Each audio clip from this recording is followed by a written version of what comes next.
அடுத்ததாக உயிர்த்துளி நிறுவனர்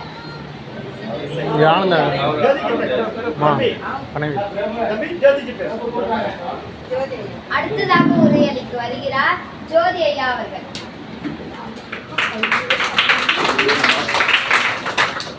எல்லோருக்கும் வணக்கம். கேடில் வெளிச்செல்லும் போன் அடிக்கிறேன், இங்க அடிக்குது.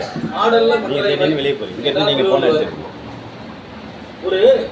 ஒரு விளிம்புநிலை மனிதருக்கு உதவி செய்வது போல வாழ்க்கையில் ஒரு உயர்வான செயல் ஒன்று வேறொன்று இருப்பதாக நான் கருதவில்லை. ஏனெனில் இது போல ஒரு கிராமத்துல இந்த மாதிரி ஒரு விளிம்பு நிலையில் உள்ள குழந்தைகளுக்கு நம்ம ஒரு உதவி பண்றது கடவுள் செய்யும் தொண்டாக நம்ம நினைக்க வேண்டியதா இருக்குது. இந்த கல்வி தொண்டை எடுத்துக்கிட்டு செய்யக்கூடிய இந்த மகாத்மா டியூஷன் சென்டருக்கு எவ்வளவு பாராட்டணும் தரும். இது போல ஒரு 24 டியூஷன் சென்டரை நம்ம என்டிஎஸ் சார்பாக நம்ம நடத்திட்டு இருக்கோம்.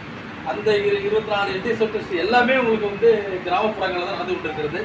ஒரு சிலர் தவிர அரியலூர்லாம் போய் பார்க்கும்போது இதை விட அவங்களுக்கு ஒரு இடம் கூட கிடையாது. ஒரு காளியம்ம கோயில் ஒரு செட்டு பேர் போட்டுட்டு தான் அங்கே நடத்திட்டு இருக்காங்க. அப்போ இதெல்லாம் தாண்டி உங்களுக்கு ஒரு இடம் கிடைச்சிருச்சு, ஒரு காற்றோட்ட வசதி கிடைச்சிருச்சு. நல்ல பக்கத்தில் தான் இன்னும் நிறைய காற்றடிக்குது. விளையாட்டுக்கு அவ்வளோ இடம் இருக்குது.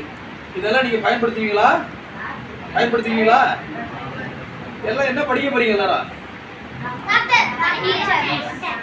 ஐஏஎஸ் படிக்க போறீங்களா? Very good. ஐபிஎஸ் அப்புறம் இதெல்லாம் சொல்லவே இல்லை. நீதித்துறையில யார் படிப்பீங்க? லா யார் படிக்க போறீங்க? சட்டம் ரொம்ப முக்கியம். சட்டம் படிச்சாதான் நம்ம ஊருடைய இதை காப்பாற்ற முடியும்.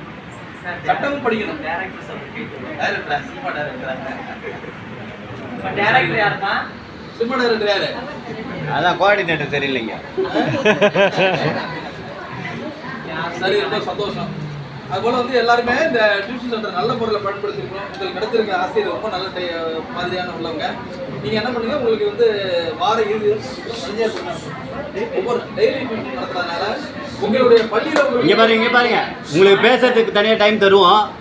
இங்க பேசுறத கொஞ்சம் கேட்டுங்க. உங்க பள்ளியில உங்களுக்கு கொடுத்த டியூஷன் போக அது ஒரு மணி நேரம் 1.5 மணி நேரத்தில் முடிச்சுட்டு மீதியெல்லாம் இந்த டியூஷன் சென்டரை பயன்படுத்திக்கிட்டு வாழ்க்கையில நீங்க நல்ல மதிப்பெண் பெறணும். அடுத்த வருஷமா பார்க்கும்போது அவங்க எங்கள்கிட்ட சொல்லணும். எங்கள் பள்ளிக்கூடத்தில் படிச்சுட்டு ஒரு ராமேஸ்வரத்தில் ஒரு தடவை போனோம். அவங்க சொன்னாங்க போன தடவை 95% தேர்ச்சி அடைஞ்சாங்கன்னாங்க. அடுத்த வருஷம் 98% தேர்ச்சி அடைஞ்சாங்க. அடுத்த வருஷம் 100% அப்படின்னு சொன்னாங்க. அதுபோல் அடுத்த வருஷம் இங்கே சொல்லணும், அவங்க ஆசிரியர் சொல்லணும். எங்கள் இருந்து இத்தனை பேர் 10th முடிச்சு +1 இதை போய் சேர்ந்துருக்காங்க, +2 முடிச்சு இந்த மாதிரி போயிருக்கிறாங்க, இத்தனை பேர் பேர் படிக்கிறாங்க அப்படின்னு சொல்லணும். அதுக்காக இந்த மையத்தை நல்ல முறையில் பயன்படுத்திக் கொள்ளுங்கள். நன்றாக படித்து நன்றாக முன்னேறி நன்றாக நல்ல வேலையில் அமர்ந்து நாம் சார்ந்த சமுதாயத்திற்கும் நல்லது ஒரு தொண்டாக நல்ல ஒரு குடிமகனாக வாழ உங்கள் அனைவரையும்